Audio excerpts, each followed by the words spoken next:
Tonight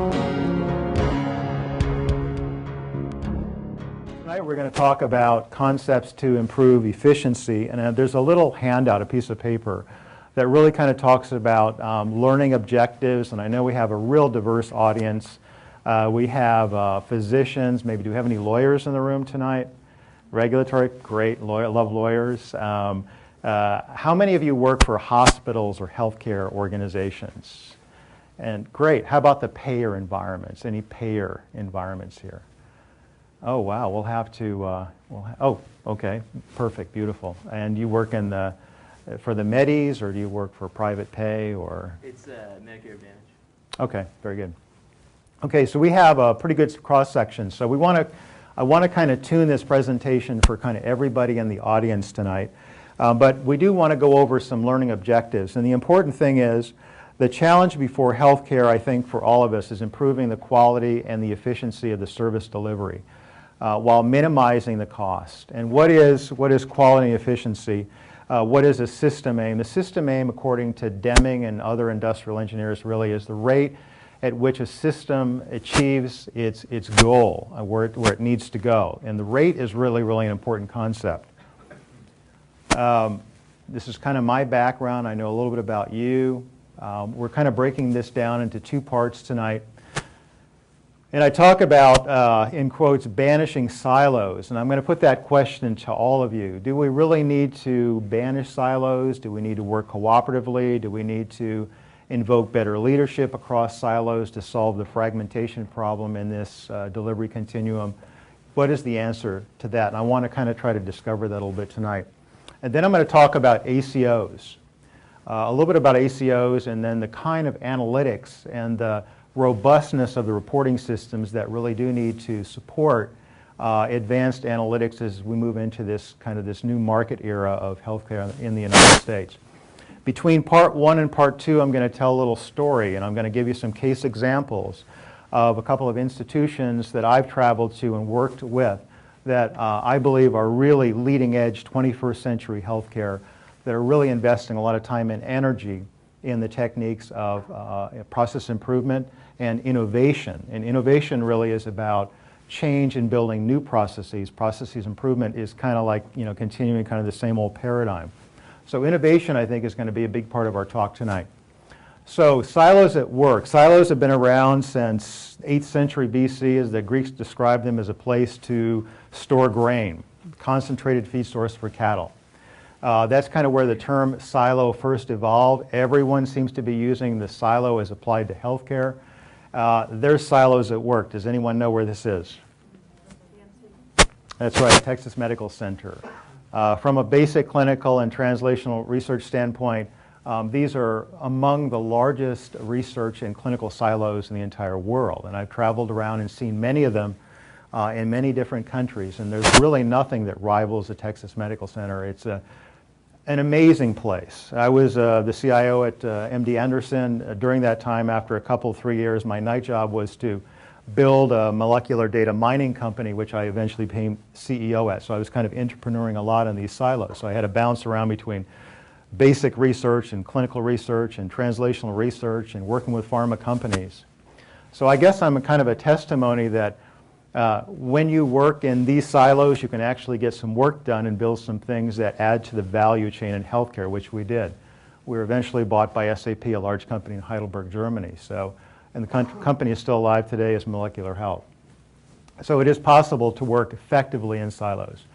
Amazon quotes about 1,300 results on silos. I teach a course kind of on the concept of care efficiency and so forth. These are some course books that we read. The first one is actually quite good.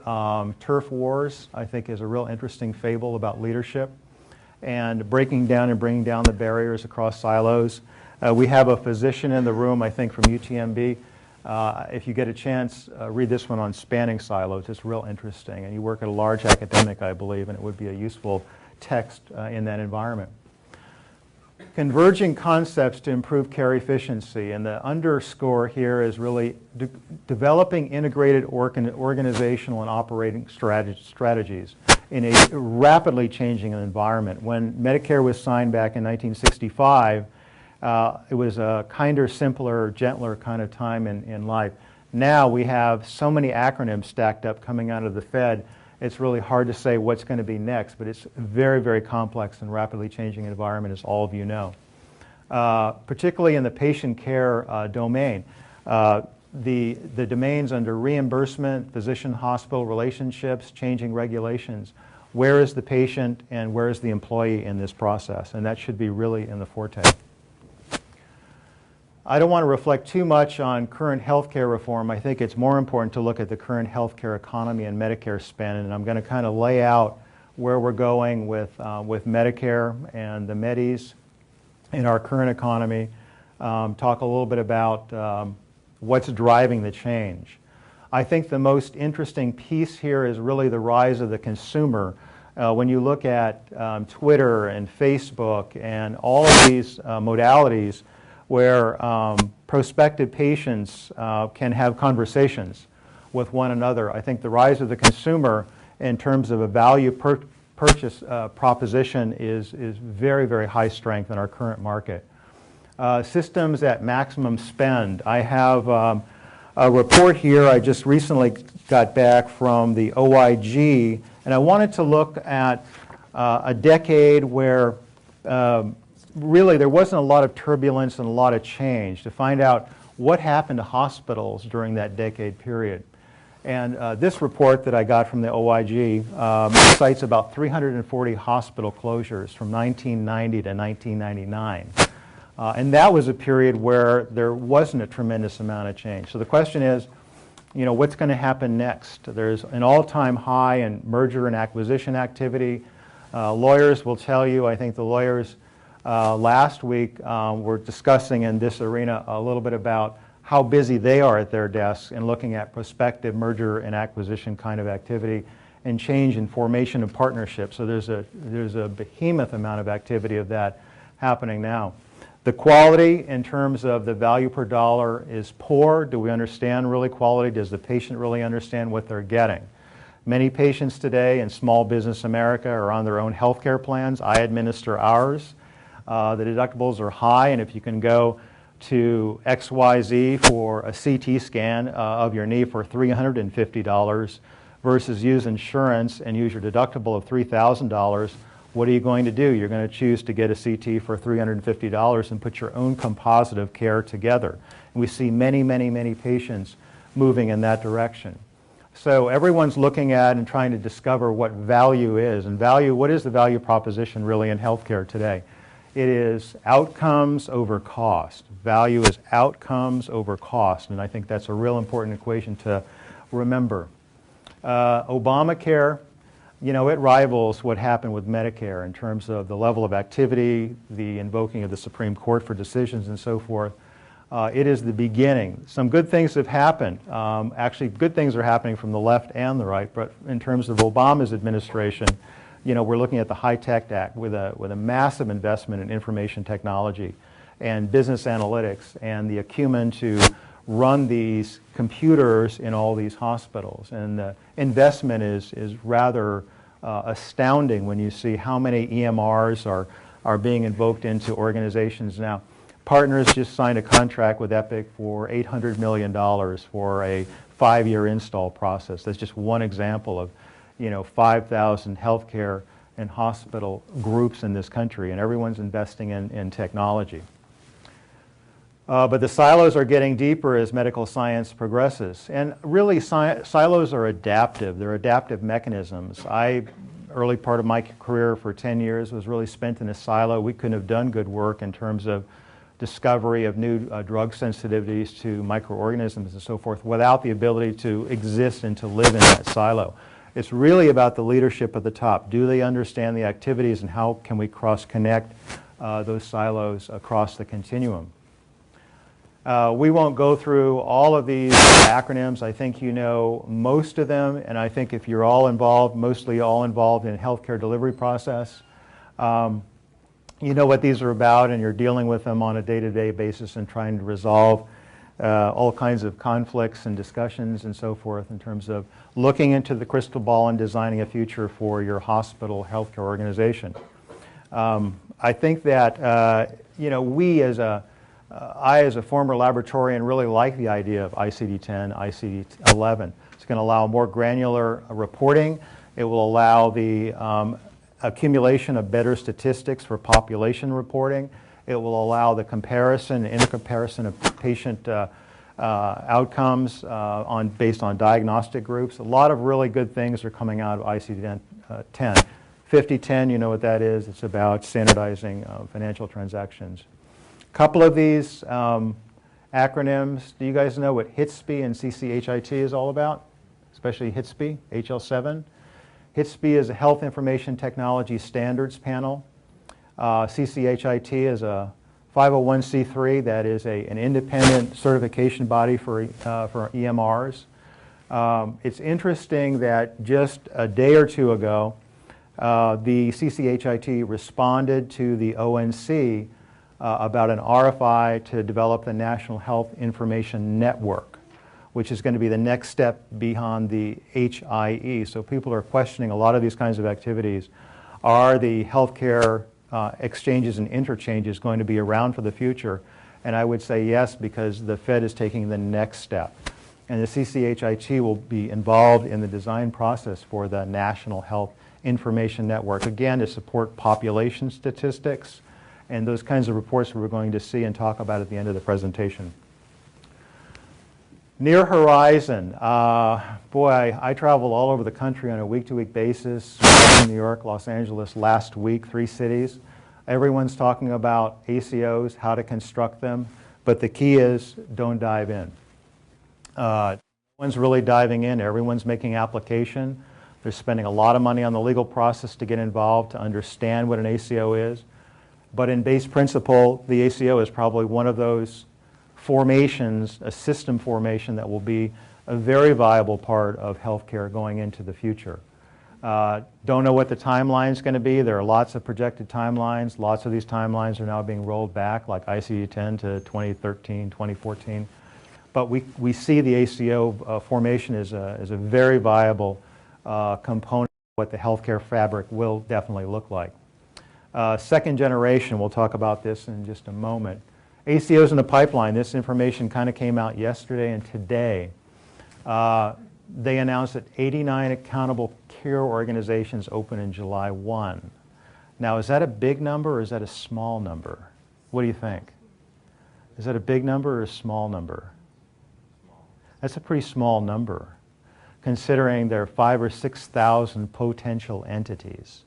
Considering that we're not just talking about hospitals and integrated delivery networks, but we're talking about post-acute rehab facilities, skilled nursing facilities, long-term care facilities, pharmacy, laboratories, radiology, businesses, all of these. So I think it's just kind of moving along. I think it's just a natural progression, and people are asking many, many, many questions. But in truth, there are now about 400 provider groups that have just filed notice. They're going to be in the next wave of the ACO formation. So the second generation, as I mentioned, be a part of the second generation. Lots of great pilot programs here in Texas, up in the Northeast.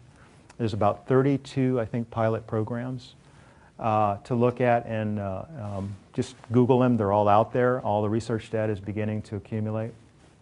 Maine Health is one group we worked with.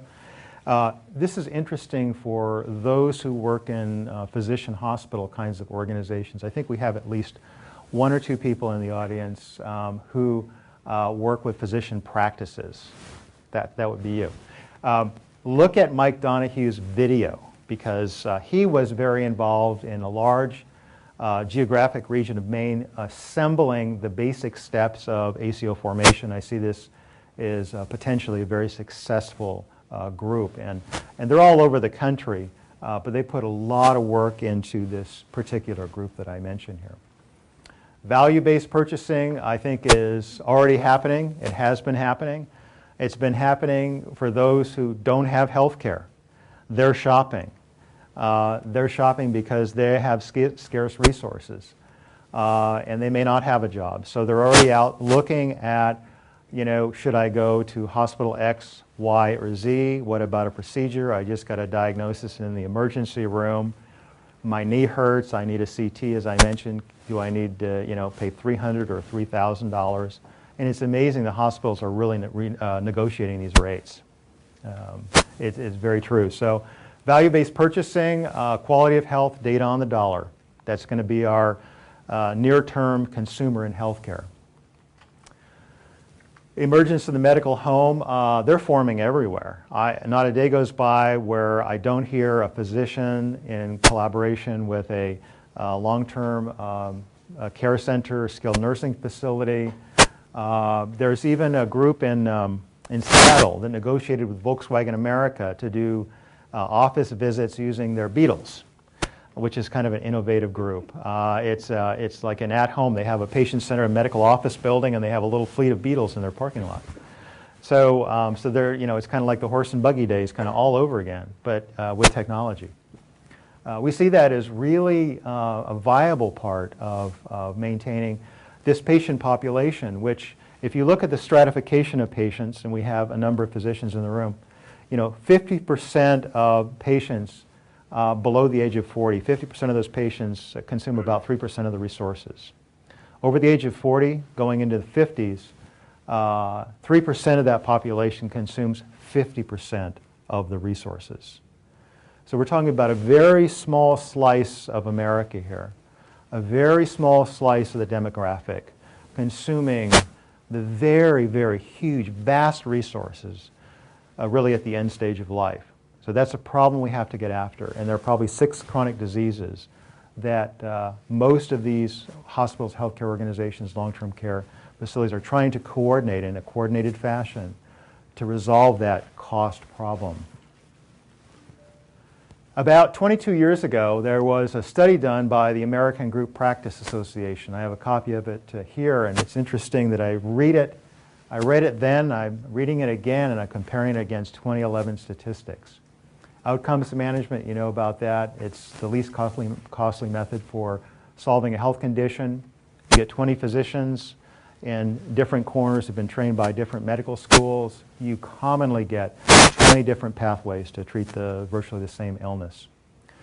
We're all different, but if you study a little bit of physiology, biology, anatomy, we're kind of the same, and the disease process is kind of the same. I was trained in clinical pathology and anatomic pathology when I was pretty young, and I started to realize that there's a lot of commonality. Now, there's genetic variation, but should there be 20 different ways to treat an illness? Which treatment is overly expensive, but has the same results, costs less? These are good questions. These are some of the diseases that were studied by the AGPA. These are chronic long-term conditions, typically diseases of the elderly. And if we look at 2010 data, we don't see a whole bunch of progress here from 87 to 2005. Heart disease definitely is leveling off. I can't explain hyperlipidemia. I haven't gotten into that statistic. I don't know why there's a rise there. Maybe physicians in the room could help me out.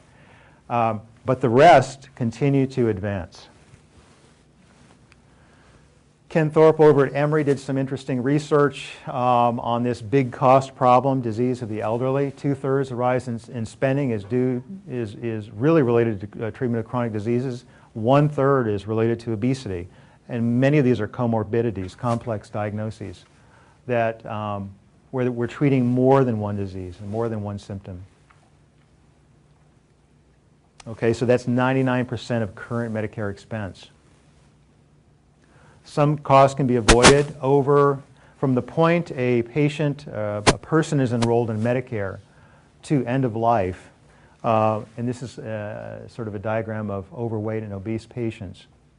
We're seeing about a $36,000 increase in expense on a per patient basis, times about 17% of the population of the United States is currently enrolled in Medicare. I don't know what that number is, I don't recall, but it's a lot. And so we'll talk a little bit about prevention, and this is all being thought about in current policy, in the healthcare ongoing regulatory environment, how things need to change and where the investments need to be made. This is eating healthy, getting exercise. Maybe I would add a glass of wine a night or something in there and an aspirin.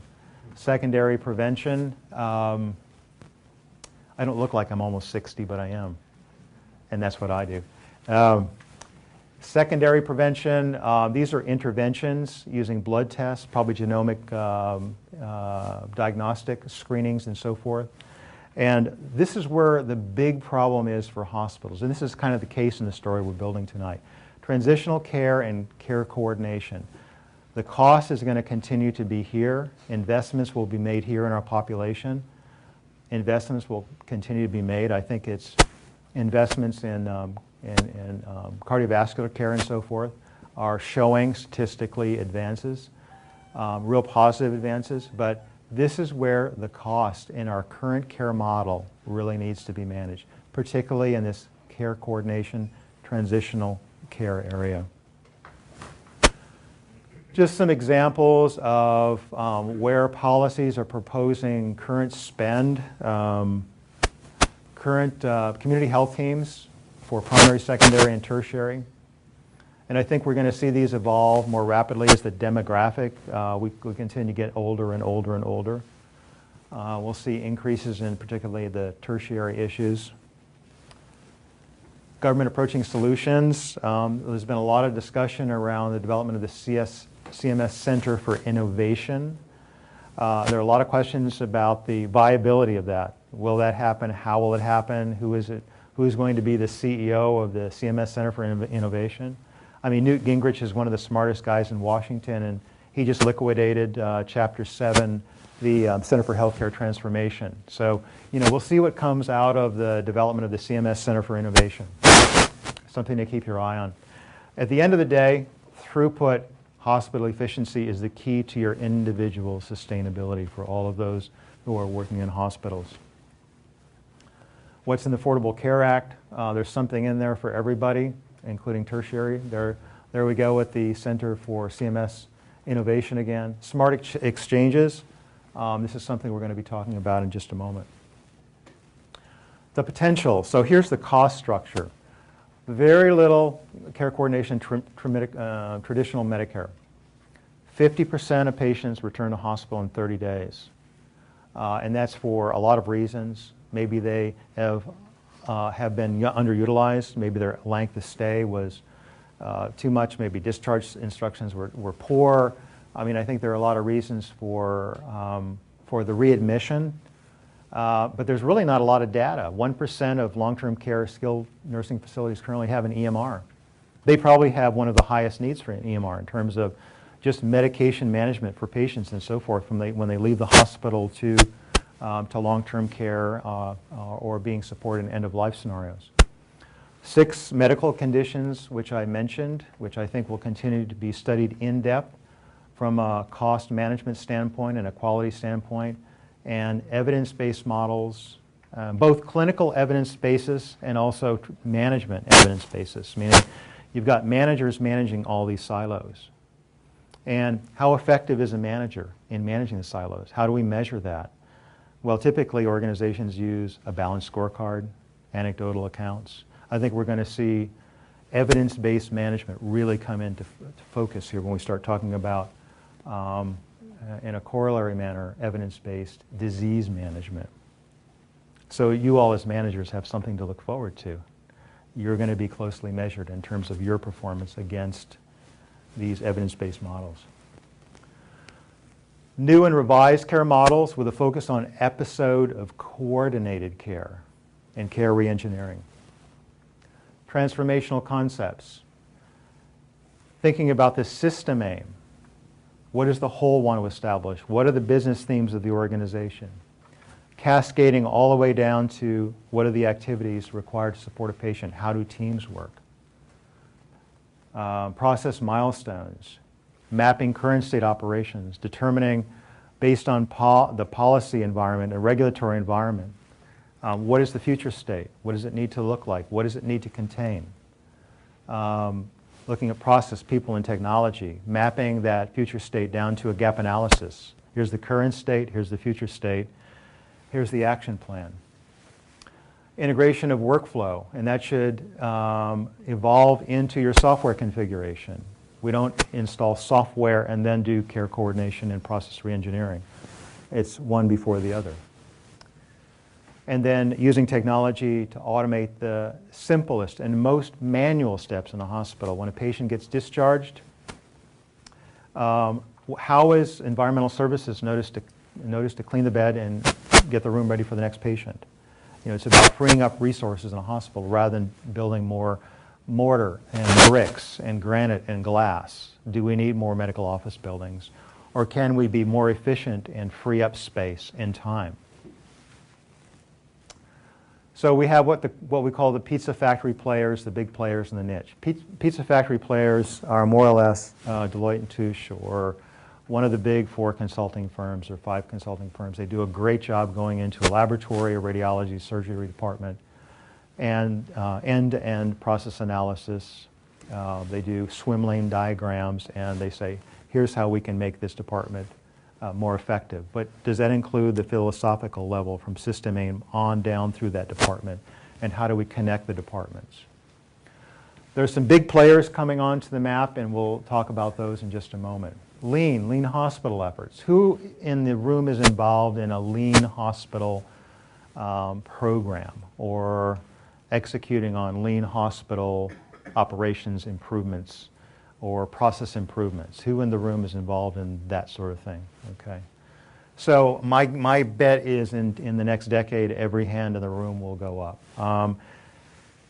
The Robert Woods Johnson group started Johnson & Johnson in 1943. They essentially started that organization with lean concepts. It's a tool set, it's a management system and a philosophy. Lean came from MIT. I'm not sure it's the best term. Lean typically brings to mind, because people are visual and verbal, the idea of doing a lot more with a whole lot less. So the idea now is, let's use the original terms from the Toyota Triangle concept, like Kaizen. Kaizen is small incremental improvements. Small incremental improvements with innovation. Not just process improvement, not just changing the same, but embed innovation into that process. America used to be number 1 in terms of innovation. We're now number 2 or number 3. Believe it or not, South Korea is the number 1 in the world today with innovation. So if you think about lean tools, I've sort of laid out about 5. We use a lot of these in healthcare today. Kaizen is probably the most important one. Kanban's inventory control method that uses signaling. Visual management is just what it means. When you stock out, you can see visually that you're stocking out on an item, maybe in the emergency room. This is the opinion of Mark Graben. He's one of my LinkedIn buddies. If you haven't built a big LinkedIn network, I highly recommend it. It's one of the best things you can possibly do to accelerate your career and connect with people who are involved in this world. I would agree with Mark. Mark came out of the laboratory world, and before that he was a lean expert at a number of private sector companies. 30 to 40% of all healthcare is waste. And that number is really supported by HHS, the CBO, and others. So that's a lot of opportunity. This is the PI competitor grid. I mentioned the big players who are moving into process improvement in a very big, innovative way, from system aim all the way down through implementation. Our company had a couple of year contract as senior advisors to the development of care logistics, which grew out of a Catholic health system. It was originally titled Mercy Edge, Mercy St. Vincent's. We'll talk about this case study in just a moment. In the Texas Medical Center, you'll see teletracking. It's a lot about bed management, but they do employ quite a few clinically trained black belt type people, so they'll do process innovation and process redesign while they're going through the process of implementing these bed management systems. Many of you work with PISIS and MedHost. MedHost is an emergency room flow software flow application. PISIS medication management. Some of the big EMR vendors are investing in this, but not so much. Right now the big push, and it has been for the last 3 to 5 years, probably will be for the next 5 years, is to just get your software delivered. There's trillions of dollars in unfulfilled healthcare software contracts right now. If you want a job in implementation, there's a plethora of jobs available. If you want to travel and make a pretty good income, this is where the action is and will be for the next 5 years. But Care Logistics is a company to watch. We put a lot of energy and effort into product design, development, and the market uptake. Industry solutions, I'll kind of map this really quickly. Care Logistics is really about process re-engineering, enabling software to support a system aim from the top all the way down. Care Logistics won't approach a client. We won't approach a client until we've had long discussions with the CEO and the senior cabinet that, you know, this is what you really need to look at to improve the quality and the fiscal position of your hospital. It is a major redesign effort. We build into the hospital a sort of traffic control system that contains most of your care managers and care path administrators. They touch the patient from admission all the way through discharge.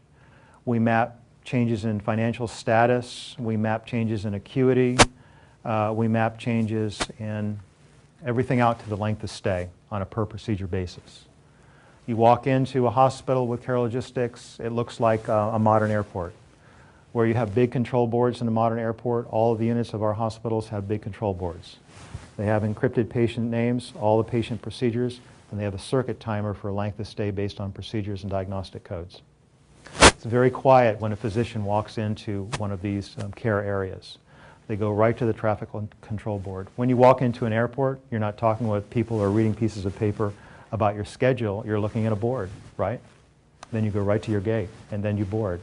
And then you might get a text page for updates, for weather updates or delays and things like that. It's exactly what Care Logistics does. So they're pretty avant-garde and new player in the marketplace. Heavily installed at Catholic Health Partners, Catholic Healthcare East and West, both. But the idea really is mindset, methodology, and technology all together develop the transformational presence. The mindset being, what is the system aim in the organization? Methodology and modern industrial engineering techniques. Most of the implementers have a clinical background of some sort, nurse, pharmacy, laboratory. And performance, you've got to support with a technology, a visual technology. People are visual and verbal. So as you make all of these changes through methodology changes, it's got to be supported by something. Otherwise, you know, you'll have a policy and procedure book which will sit on the shelf that does not change human behavior.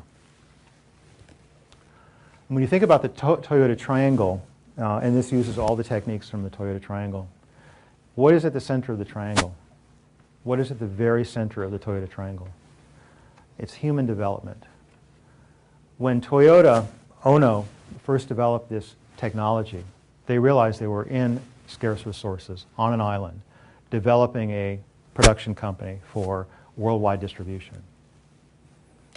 And they said, what do we really need to study other than someone who purchases a car through fulfillment and warranty service? What do we need to really study? The people who build that car. Because if we build it right from the beginning, we standardize our processes, we'll be an efficient company, we'll deliver an appropriate product, and we'll have a better connection to our client and customer base. So he was right. And so most of these new evolving process improvement companies are using same or similar kinds of techniques. Start from the bottom of the pyramid, system aim, what do we desire for results? Application of metrics. Most of these systems measure stay, net revenue, ongoing. Key performance indicators. Probably a lot of you currently use key performance indicators, but these are linked all the way down through the pyramid to achieve these major milestones. And these are very discrete, and each one of them have a swim lane diagram and a process flow chart. So we call this white space, and that's kind of a clean term for waste, but white space is non-value added. It doesn't move a patient through the value chain of care.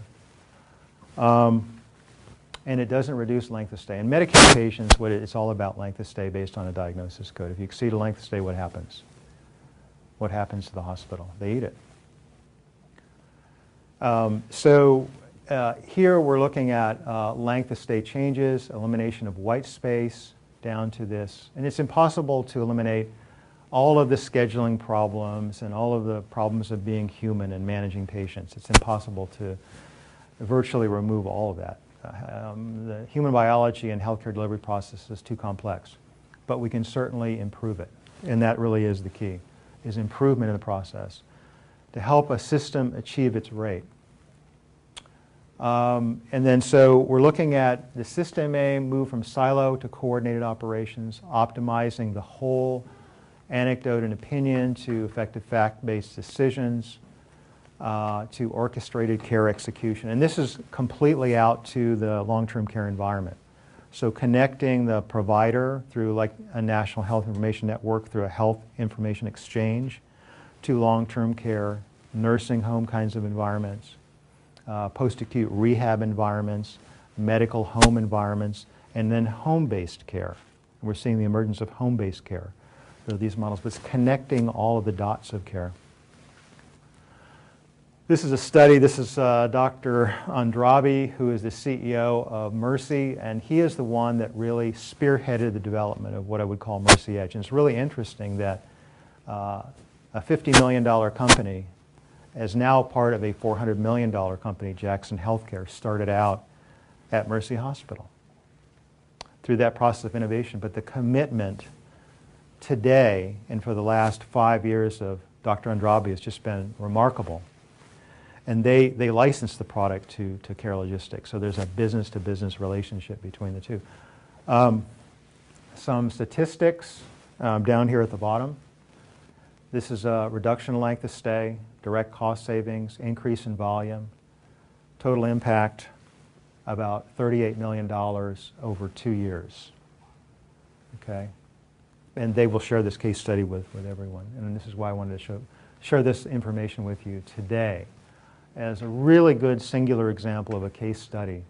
And there's a lot more detail to this. Some of the various kinds of impacts when you move a patient through, for example, reduced falls, deep vein thrombosis, improvement in patient satisfaction and RN separation rates. What's that about? Employee satisfaction. So it's working both sides of the equation. And everyone needs money to survive. They went out for a bond rating and they got an upgrade in their rating.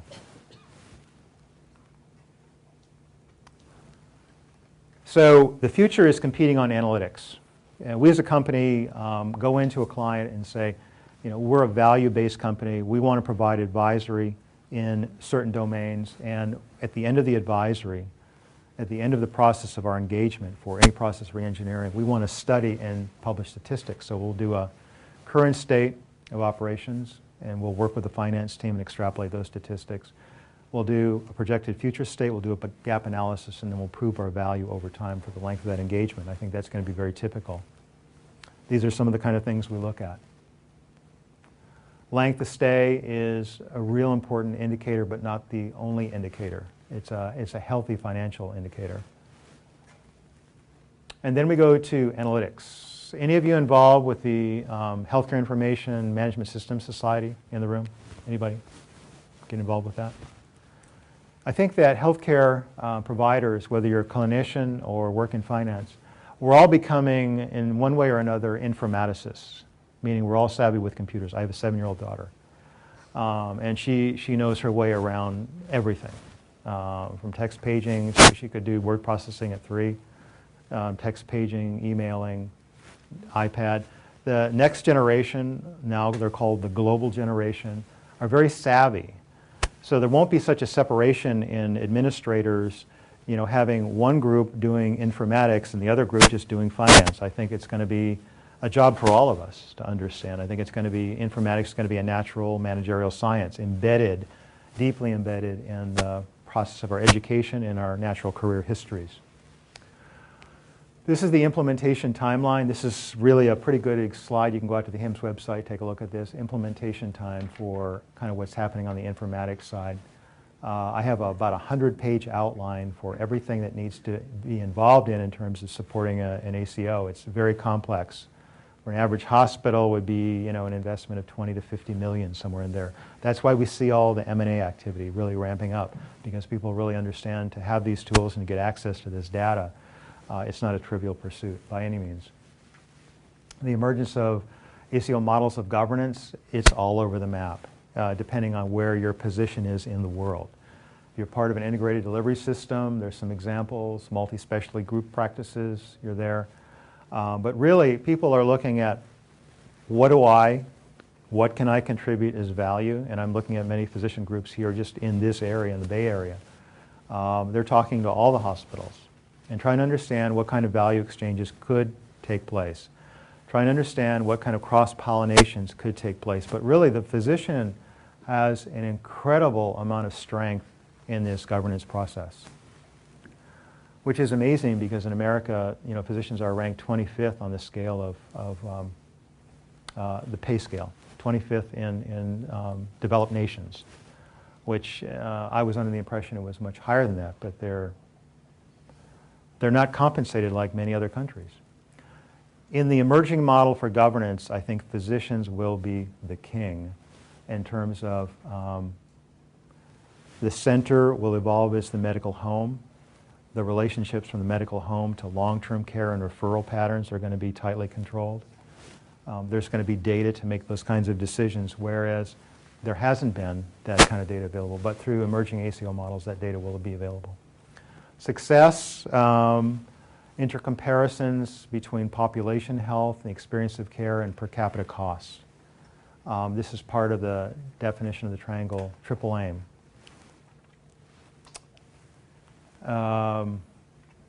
ACOs, kind of an alternate definition.